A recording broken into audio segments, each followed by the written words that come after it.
केलेली आहे. सांगा जरा काय झालं. आज आज आज चंद्रपूर महानगरपालिकेमध्ये आपण बघितलं असेल का आमची भूमिका होती की आम्हाला महापौर आमच्या पक्षाला मिळण्यात द्यावा. फक्त पहिले का अगोदर या विषयी चर्चा सुरू होती आणि यामध्ये काँग्रेसनी वारंवार आम्ही चर्चा करून आता सुद्धा मी काँग्रेसच्या ऑफिसला वरटीवाराकडे गेलो होतो रिक्वेस्ट करायसाठी. काय त्यांना आम्हाला 5 वर्षात कुठेही महापौर करायला तयार नव्हते.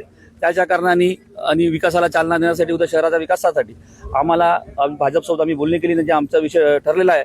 आदरणीय सुधीरभाऊ मुनगंटीवार आणि किशोरभाऊ जोरगे वारंवार आमच्या संपर्कात होते आणि त्यांच्या स्थानिक आमदार असू द्या आपले माजी मंत्री सुधीरभाऊ मुनगंटीवार यांच्याशी चर्चा करून आम्ही आता हा फॉर्म्युला ठरवला का पहिला 6 वर्ष भाजपचा महापौर, दुसरा 6 वर्ष शिवसेनेचा महापौर आणि त्याच्यात उपमहापौर हा 5 वर्ष आणि स्टँडिंग कमिटी पहिलं वर्ष आणि 4थं वर्ष शिवसेनेकडे, उपमहापौर सुद्धा शिवसेनेकडे, असा हा फॉर्म्युला सध्या ठरलेला आहे. पण तुमचा आग्रह किंवा हट्ट जो होता की पहिला महापौर आमचाच असा, त्याचं काय झालं? आता राजकारणात एक पाऊल पुढे मागे करावं लागते. त्याच्यामुळे आम्ही एक पाऊल मागे आलो. उद्या कसं आहे, नसल्यापेक्षा आज ना उद्या होणं हे गरजेचं होतं. त्याच्यामुळे आम्ही हा पाऊल घेतला.